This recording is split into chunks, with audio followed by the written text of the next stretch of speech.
In this video, we're going to look at the 10 fastest declining markets in the US. I'm primarily going to be talking about Northern California markets. Hey, if we haven't met yet, my name is Mac Rogers. I'm a real estate broker here in the San Francisco Bay Area. Welcome to the channel. Real quick, please hit the like button. It greatly helps out our channel. If you like the content, please consider subscribing. If you're thinking of buying or selling real estate here in the Bay Area, give us a call, a text, or an email. We'd love to help you out. This amazing real estate market that we've had actually started around 2010. Back then, we started seeing buyers coming back into the market and prices started stabilizing and actually started turning around and going up. Fast forward to the years 2015, 16, 17, 18, and 19, there were a lot of talk of how the real estate market was starting to get overheated. In the Bay Area, ever since I started my real estate career 20 years ago, our market has always been hotter than the national market. Things like multiple offers, short time frames to sell a house was always the norm. All of a sudden, around 2015, something weird happened. What we were experiencing here in the Bay Area real estate market, it started happening nationwide as well. Multiple offers, bidding wars, aggressive offers with no contingencies was happening everywhere. The difference was that here in the Bay Area, it became more extreme. Marketing timeframes on average in the Bay Area was around 21 days before. And this is already fast. Around the nation, it was like 30, 45, and sometimes even 60 days or more. When the market became heated, marketing times around the nation dropped to 21 days or below. And here, it was around 7 days. Well, you probably heard the saying, what goes up must come down. And with the real estate market now in the beginning stages of a shift, according to Redfin, some of the fastest cooling markets in the US are here in Northern California. And those markets are number 1, San Jose. Number 2 is Sacramento. Oakland comes in at number 3, Stockton at number 5, and San Francisco at number 10. Quick side note, all of the 10 cities that are cooling are all located in the West. And one of the reasons that was cited was because of the mortgage rates. They said that the average home buyer's monthly mortgage payment surged to 45% year over year. This translates to almost $2,500 more in monthly payment. During the pandemic, the housing market soared, fueled by low mortgage rates and basically people wanting to just buy a house. The drastic change that we have experienced in the last couple of months can be traced back to houses getting more expensive, and to top that off, mortgage rates are increasing as well. Here in the Bay Area, another thing that is affecting the real estate market is the equity markets. We have a lot of home buyers here that depend on their stock options to be able to afford to buy a house. How else do you think people here can afford to buy at these elevated prices? It has a lot to do with the value of their company stock. I've seen it before and I'm seeing it again today. Buyers either backing out or having to adjust their purchase price because the value of their stock is down significantly. Before this stock market correction, even when mortgage rates started climbing, the activity during the spring was still very good. Open houses were buzzing. There were still a lot of multiple offers. As soon as the stock market went down, all these things were gone. The number of transactions are down.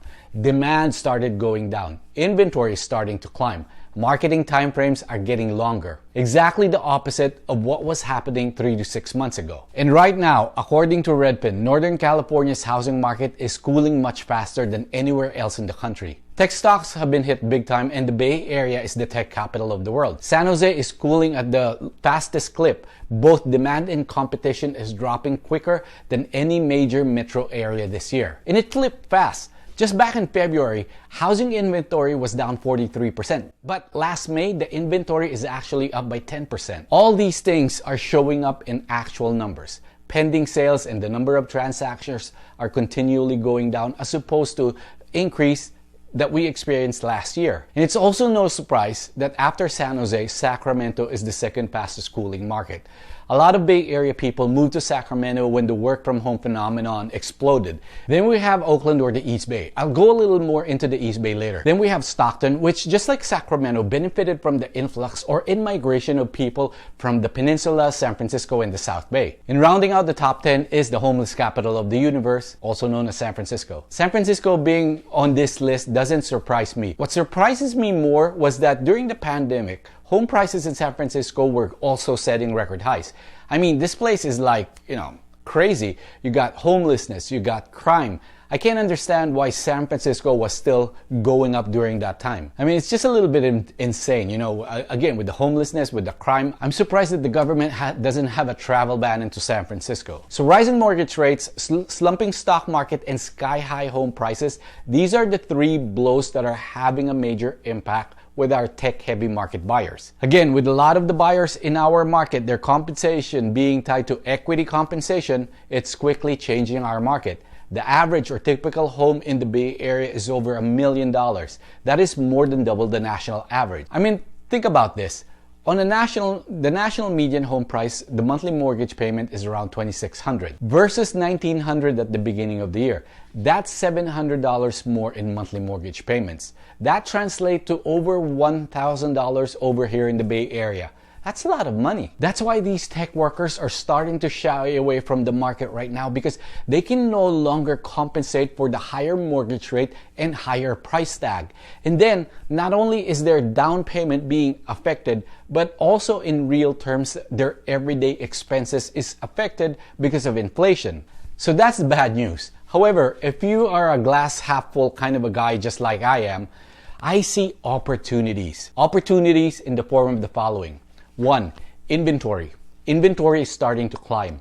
Now, mind you, it's not that we are starting to see a glut of inventory. It's just a minor relief. Let me share with you the latest numbers for the East Bay and how this increase in inventory is playing out. In the 880 corridor, only Albany, Berkeley, and Oakland didn't have an increase in inventory this past June. Take a look at these numbers. Castro Valley, Hayward, Newark, Union City, all at least or over 100% increase in inventory. But it's not translating in home prices yet.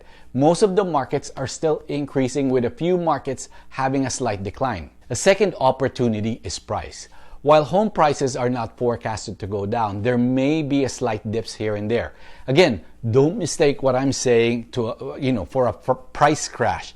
All I'm saying is that prices are flattening out. We can't guess either way which way it will go. This leads me to my third opportunity. You might not be going up against any other buyers, or if you're unlucky, fewer buyers to compete with. But definitely those 100, 200,000 overbidding is behind us for now. Now, even with this rapid decline in home sales and lackluster demand, the harsh reality is that our region will still be an expensive place to live in.